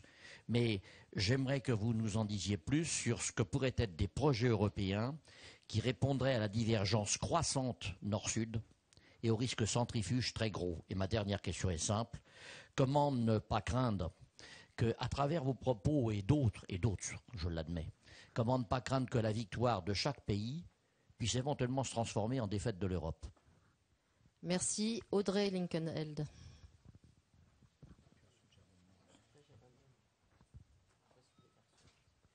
Merci, Monsieur le Ministre. Je vais vous rajouter une petite question thématique sur les détails de ces négociations budgétaires. Je suis chargée, avec mon collègue Jacques Miard, d'un rapport d'information sur le programme Horizon 2020. Je pense que c'est le nom de Jacques Miard qui vous fait sourire plus que le sujet.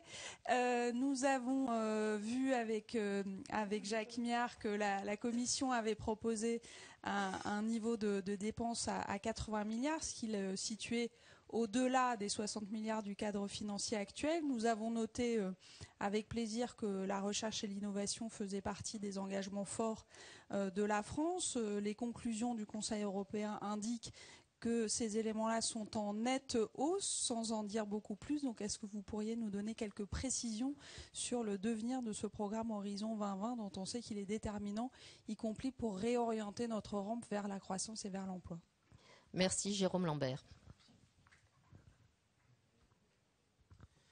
Merci. Monsieur le ministre, la France avait négocié lors du dernier traité sur la stabilisation financière un important volet financier concernant des engagements sur la croissance.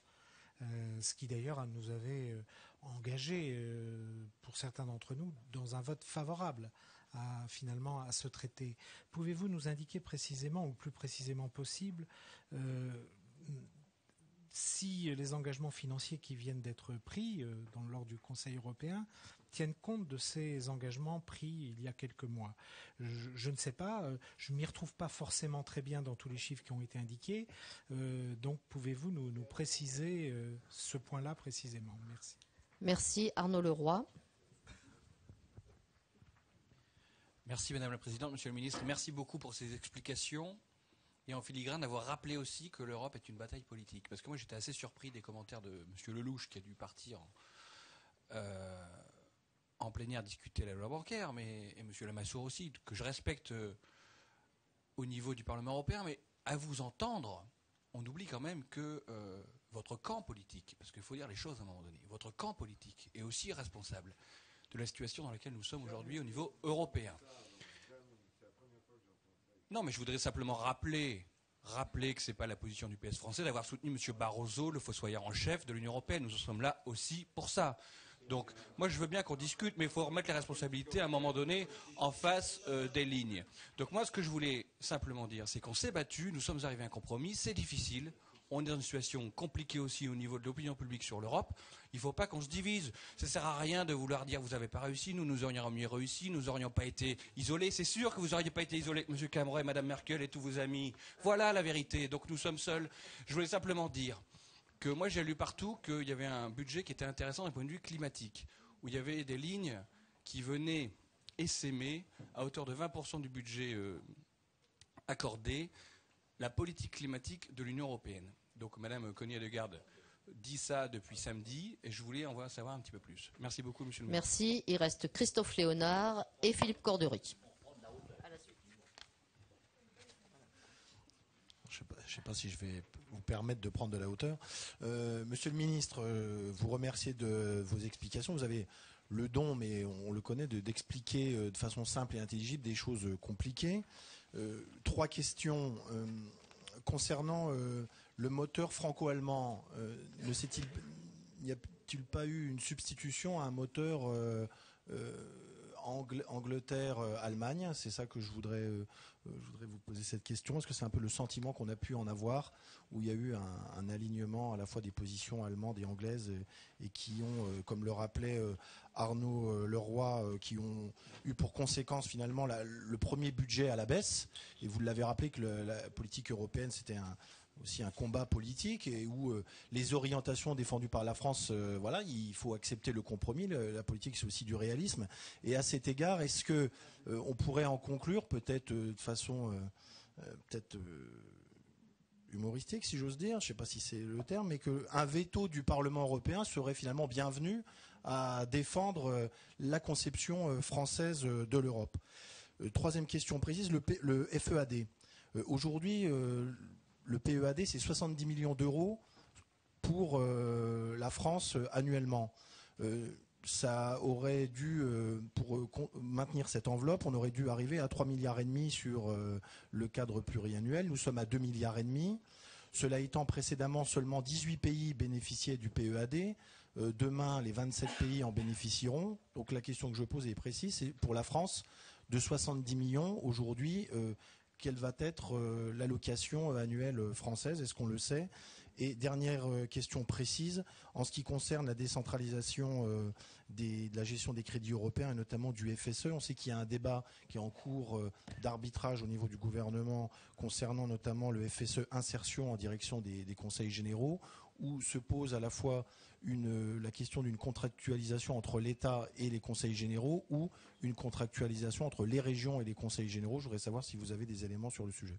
Merci. Pour finir, Philippe Cordery. Et merci ensuite, Monsieur le Ministre. Oui, merci. Moi, je voulais à mon tour saluer l'action du gouvernement et du président de la République pour avoir effectivement obtenu le meilleur compromis possible dans le contexte actuel. Parce que je voudrais aussi revenir un petit peu sur le contexte actuel, ça a été dit, et c'est un peu facile d'entendre des critiques de la part d'un groupe politique au Parlement européen que vous représentez ici, M. Bourlange, qui aussi Lamassoure, pardon, excusez-moi,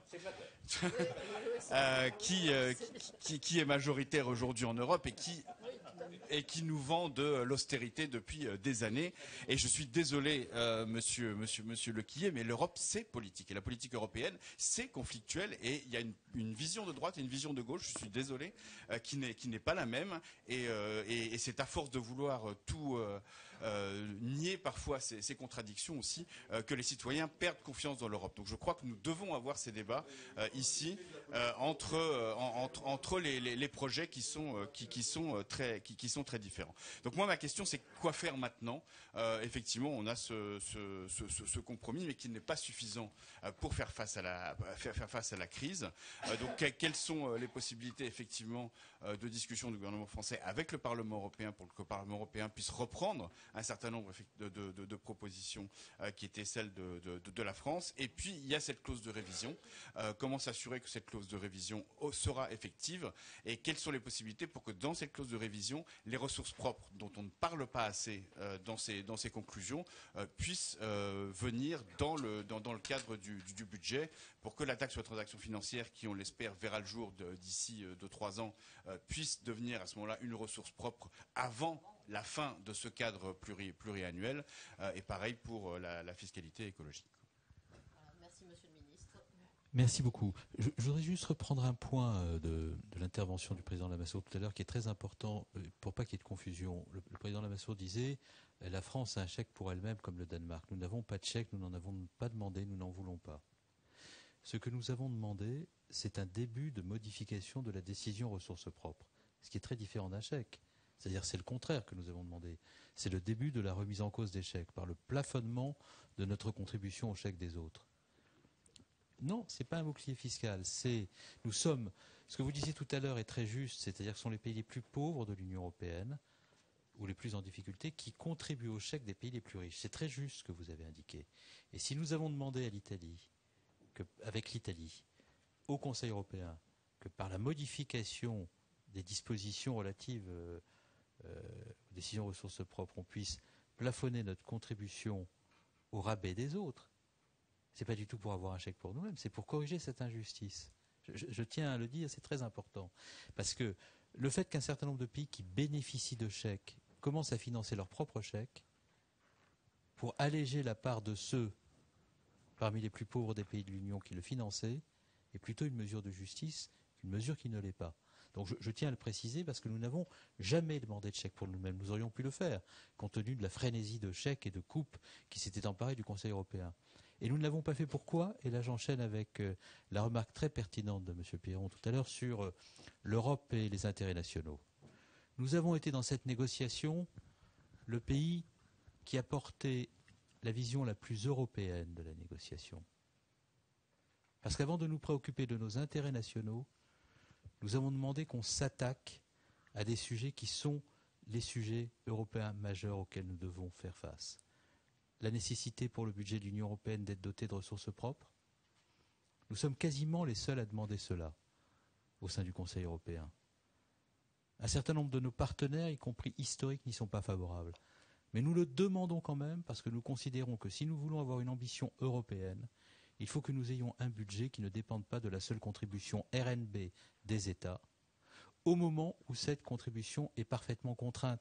Et le fait que nous voulions d'ailleurs que le budget ne dépende pas de la seule contribution RNB des États repose sur le fait que la lettre dont je vous ai parlé tout à l'heure de Nicolas Sarkozy, Cameron, etc., montre bien que la logique d'un certain nombre de pays qui sont dans des démarches très, très austéritaires, et de dire comme l'austérité partout dans les États, il n'y a pas de raison qu'elle ne soit pas aussi dans le budget de l'Europe.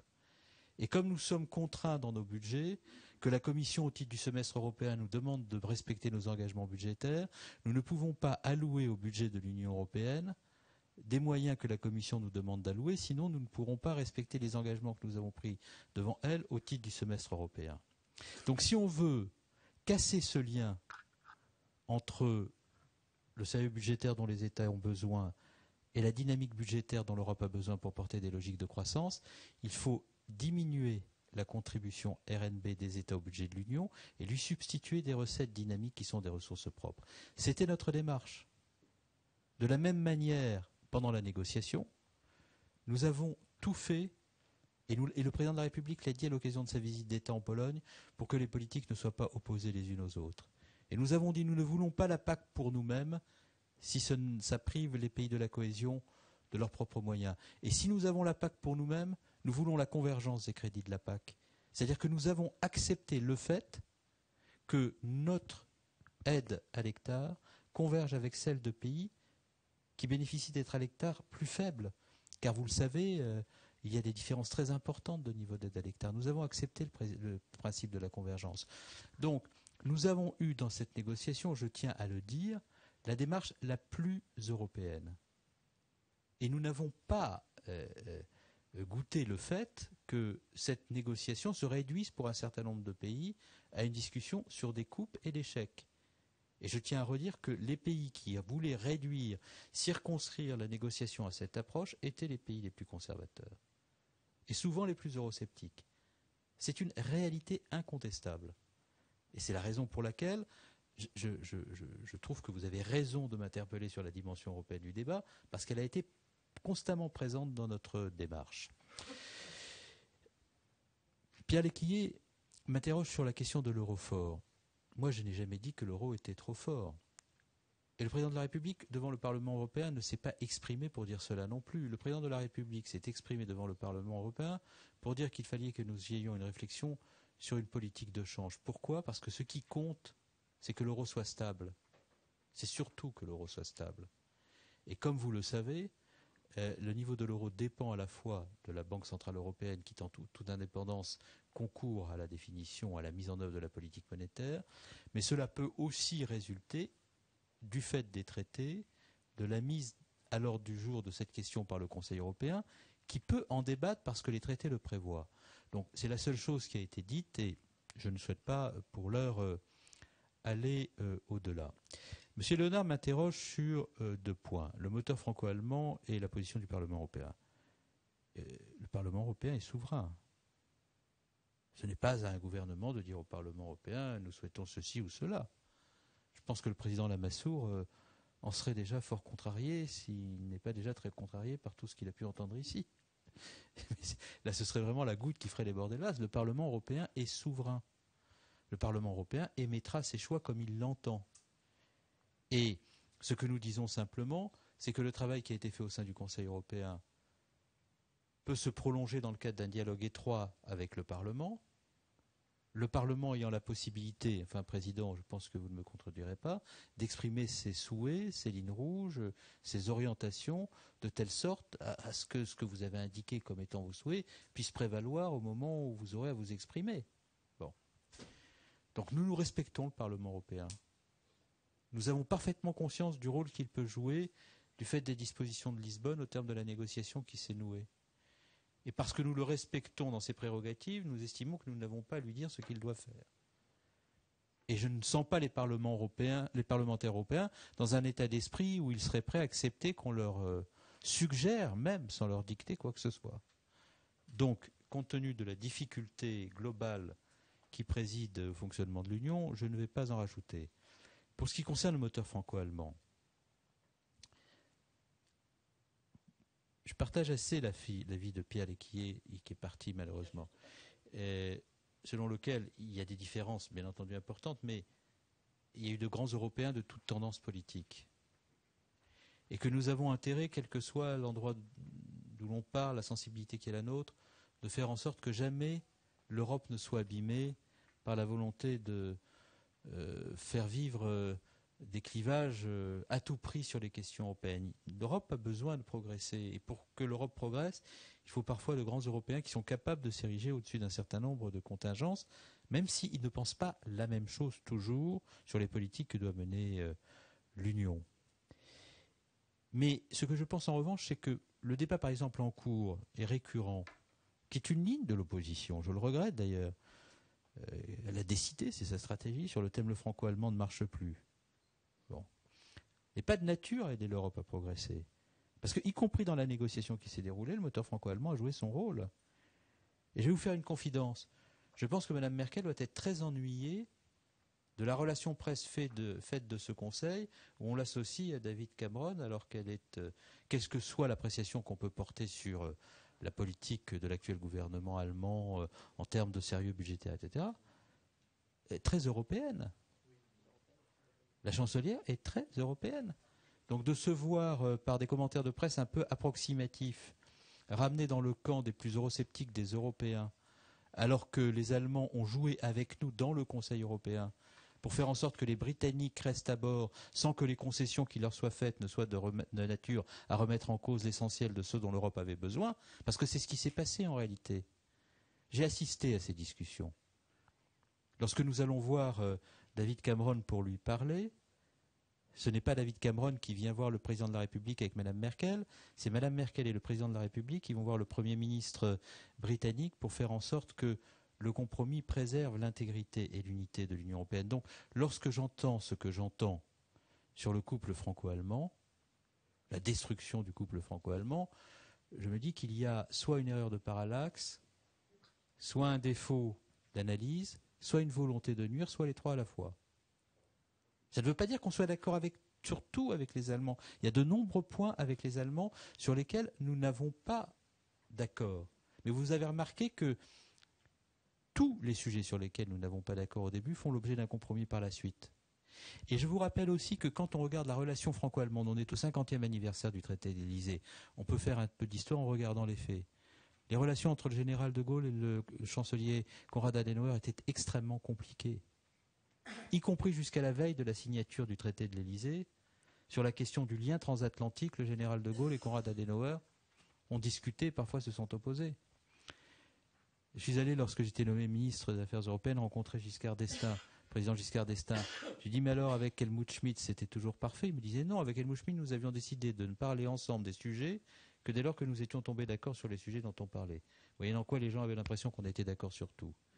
Et entre François Mitterrand et Helmut Kohl, avec cette image très symbolique des mains qui se tiennent en face dans le cimetière pour commémorer un événement douloureux de notre histoire, bon, il n'y a pas toujours eu des relations très faciles. Donc, cette idée qu'il y ait une espèce de lune de miel franco-allemande où tout va nécessairement bien sans que jamais il y ait de débat est une illusion, ça n'existe pas. Le débat est toujours là. Et ce qui compte, c'est de savoir si on est capable, malgré les différences qui existent entre nous, de construire des compromis. Toujours, nous avons été capables, en tous les cas au cours des derniers mois, de construire des compromis, et c'est bien là l'essentiel. La question de Michel Destau, les fonds européens aux collectivités territoriales. Nous sommes à peu près à 14 milliards, là où nous étions à 14 milliards la dernière fois. Avec un petit bonus donné aux régions en transition qui, si elles étaient restées dans la région des catégories développées, n'auraient pas bénéficié du même niveau de contribution que celui dont elles bénéficieront désormais, avec un petit bonus aussi qui résulte du fait que le fonds pour les jeunes, le chômage des jeunes, pourra bénéficier aux régions en transition avec un autre petit bonus qui est un taux de cofinancement sur la politique agricole commune bien abondé, bien amélioré pour les régions en transition. Donc les régions en transition et les collectivités locales seront dotées de fonds significatifs. L'innovation, le budget augmente de 40%, je l'ai dit tout à l'heure. Il est trop tôt pour dire la manière dont se répartiront les sommes entre les différents budgets, les différentes lignes, parce qu'il faut attendre pour cela les textes législatifs qui seront élaborés par vous. Donc on ne peut pas donner de montant. C'est trop tôt pour le faire, mais en tous les cas, on a d'autant plus de chances d'avoir de bons montants que les enveloppes augmentent. Or, l'enveloppe à laquelle émargent les programmes d'innovation, comme le programme Erasmus, sont des enveloppes qui augmentent de 40%. Pour ce qui concerne le Lyon-Turin, le mécanisme européen d'interconnexion, qui est censé financer ces projets, passe de 8 milliards à 20. Et parmi les 20, il y a 13 milliards concernant le transport. Et parmi les 13 milliards, nous avons l'intention de présenter comme projet prioritaire susceptible d'être financé par ces dispositifs le Lyon-Turin et de regarder dans quelle mesure il est possible de financer aussi le canal Seine-Nord. Donc nous sommes dans une réflexion. On verra si cela est possible, mais en tous les cas, notre intention est d'essayer de faire cela. J'ai répondu à M. Mariani sur le Lyon-Turin comme à M. Destau. Sur le PEAD, je tiens à la disposition de M. Mariani, encore une fois, le compte-rendu du Conseil européen de novembre par lequel la France et l'Allemagne décidaient de supprimer ce programme. Donc quand nous avons discuté de cela, le début, c'était pas 3,5 milliards, c'était 0, puisqu'on avait décidé de le supprimer. J'ai une question de M. Lambert sur le pacte de croissance. je ne sais pas si c'est possible, Madame la Présidente de la Commission européenne, mais je souhaiterais venir devant la Commission des Affaires européennes à un moment ou à un autre, si possible en présence de M. Borloo, pour dire ce qu'est le pacte de 120 milliards. Parce que M. Borloo s'inquiète à chaque fois de la traçabilité de ce plan, mais nous, on peut la rétablir totalement, la traçabilité, région par région. Donc je souhaite le faire, parce que... Mais pas du tout. Le plan de 120 milliards, c'est 55 milliards d'euros de fonds structurels non dépensés, non affectés dans le cadre du cadre budgétaire précédent. Nous avons envoyé à tous les SGAR de France une lettre leur demandant de nous préciser région par région quel était le montant disponible susceptible d'être affecté. Nous l'avons totalisé et nous avons la liste des projets. La BEI a procédé à une récapitalisation à hauteur de 10 milliards d'euros de son capital, s'est recapitalisé à hauteur de 10 milliards d'euros pour faire 60 milliards d'euros de prêts supplémentaires. Nous savons quels sont les dossiers français susceptibles d'émarger à ces prêts, et pour les project bonds, il en est de même. Donc je comprends très bien, ça a été fait également par Joseph Daul au Parlement européen, qu'il y ait là aussi pour des raisons politiques qui ne m'offusquent pas, qui sont consubstantielles au petit jeu que se livrent les majorités et les oppositions dans l'exercice de leurs missions respectives, qu'on dise où est le pacte de croissance. Mais messieurs les députés, mesdames les députés, nous savons où il est, on peut vous le montrer, on peut vous préciser les choses si vous le souhaitez. Et comme c'est un sujet qui est récurrent, je propose que nous fassions un document, qu'on le transmette aux parlementaires et de revenir devant votre commission si c'est nécessaire pour que cela soit acté. Monsieur Armand Martin m'interrogeait, il est parti ? Oui, il est là, pardon. Sur la négociation avec la Chine, peut-être puis-je vous transmettre un document, si vous en êtes d'accord, c'est assez roboratif, précis. Je vous transmets des éléments pour vous indiquer comment les choses. Il faudra, Jules, faire ça très bien. Et tout le monde aura le document. Voilà, c'est ça, tout le monde en est bénéficiaire. Mais vous n'êtes pas parlementaire, je vous reconnais, vous êtes un journaliste curieux. Ah bon ? Ah, c'est Michel. Alors si c'est Monsieur Destos, c'est oui, si c'est vous, c'est non. Voilà. Alors, Audrey, oui, Horizon 2020. Alors, Horizon 2020, Audrey, je vais vous donner tout de suite les montants. Nous sommes à 71 milliards, normalement. Hein, voilà, donc c'est pas négligeable. Bon, je pense avoir fait... Est-ce que j'ai oublié de répondre à certaines questions ? Je pense avoir fait à peu près le tour. Arnaud. Ah oui, sur le climat, il y a le point 10 des relevés de conclusion du Conseil européen qui prévoit qu'au moins 20% des dépenses de l'Union au cours de la période 2014-2020 pourraient être consacrées à la politique du climat. Donc c'est acté dans les conclusions. Oui. Sur la clause de révision, en revanche, elle n'est pas actée. Et il dépend du Parlement européen de faire un élément de la négociation avec le Conseil. Voilà, merci à tous, mesdames et messieurs les députés.